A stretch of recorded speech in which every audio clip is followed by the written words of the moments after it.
बे बारनिफ्राय आधार कार्डल' दिहुनब्ला जाया।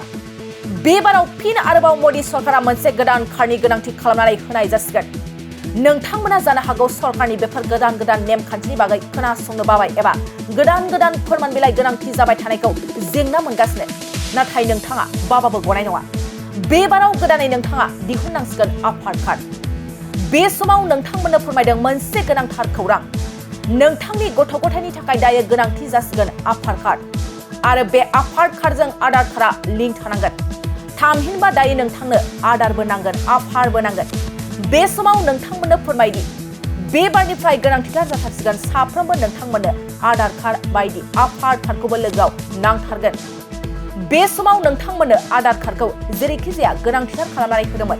नाथाय बेजों लोगोसे फिन आरोबाव गोदानै आपार कार्डनि आइडिनि गोनांथि जासिगोन। नोंथांनि गथ'नि थाखाय सरकारा लानानै फैदों गोदान थांखि। साफ्रोमबो गथ'साफोरनो गोनांथि जासिगोन आपार आइडि कार्ड। फरायसालियाव मुं थिसननायनिफ्राय लानानै साख्रि मावनायसिम गोनांथि जासिगोन आपार आइडि कार्ड। माब्रै नोंथांनि गथ' गथायनि थाखाय दिहुननो हागोन आपार आइडि कार्ड? मिरु सरकारनि सोलोंथाइ बिफाना बे समाव जागायबाय आपार आइडि कार्ड बानायनाय। साफ्रोमबो फरायसाफोरनि आबुंथं फरायनाय बायदिफ्राव थागोन बे आपार आइडि कार्डआ। बे आपार आइडि कार्डखौ फरायसा समनिफ्राय लानानै जोबथा फरायनायसिम नांगोन। फरायसाफोरखौ सोलाय सोल' खालामनोबो गोनांथि जागोन बे आपार आइडि कार्डखौ। आधार कार्डजों लोगोसे लिंक थागोन बे आपार आइडि कार्डआ। आपार आइडि कार्ड बानायनो थाखाय फरायसाफोरनो गोनांथि जागोन आधार कार्ड। बेनि थाखाय लोगोसे थाफानांगोन डिजि लकार एकाउन्ट। डिजि लकारनि गेजेरजों KYC नि खामानिखौ आबुङै मावफुंनो नांगोन। बे समाव फिन फोरमायबावोदि बे बारनिफ्राय आधार कार्डल' दिहुनब्ला जाया। बे बाराव फिन आरोबाव मोदी सरकारा मोनसे गोदान कार्डनि गोनांथि खालामनानै होनाय जासिगोन। नोंथांमोना जानो हागौ सरकारनि बेफोर गोदान नेमखान्थिनि बागै खोनासंनो बाबाय एबा गोदान फोरमान बिलाइ गोनांथि जाबाय थानायखौ जेंना मोनगासिनो। नाथाय नोंथाङा बाबाबो गनाय नङा। बे बाराव गोदानै नोंथाङा दिहुननांसिगोन आपार कार्ड। बे समाव नोंथांमोननो फोरमायदों मोनसे गोनांथार खौरां। नोंथांनि गथ' गथायनि थाखाय दायो गोनांथि जासिगोन आपार कार्ड। आरो बे आपार कार्डजों आधार कार्डआ लिंक थानांगोन। थामहिनबा दायो नोंथांनो आधारबो नांगोन, आपारबो नांगोन।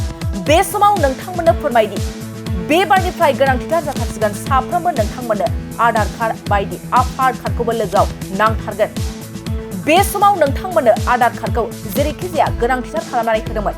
नाथाय बेजों लोगोसे फिन आरोबाव गोदानै आपार कार्डनि आइडिनि गोनांथि जासिगोन। नोंथांनि गथ'नि थाखाय सरकारा लानानै फैदों गोदान थांखि। साफ्रोमबो गथ'साफोरनो गोनांथि जासिगोन आपार आइडि कार्ड। फरायसालियाव मुं थिसननायनिफ्राय लानानै साख्रि मावनायसिम गोनांथि जासिगोन आपार आइडि कार्ड। माब्रै नोंथांनि गथ' गथायनि थाखाय दिहुननो हागोन आपार आइडि कार्ड? मिरु सरकारनि सोलोंथाइ बिफाना बे समाव जागायबाय आपार आइडि कार्ड बानायनाय। साफ्रोमबो फरायसाफोरनि आबुंथं फरायनाय बायदिफ्राव थागोन बे आपार आइडि कार्डआ। बे आपार आइडि कार्डखौ फरायसा समनिफ्राय लानानै जोबथा फरायनायसिम नांगोन।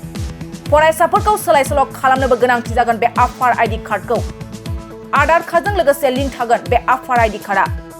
आपार आइडि कार्ड बानायनो थाखाय फरायसाफोरनो गोनांथि जागोन आधार कार्ड। बेनि थाखाय लोगोसे थाफानांगोन डिजि लकार एकाउन्ट। डिजि लकारनि गेजेरजों KYC नि खामानिखौ आबुङै मावफुंनो नांगोन।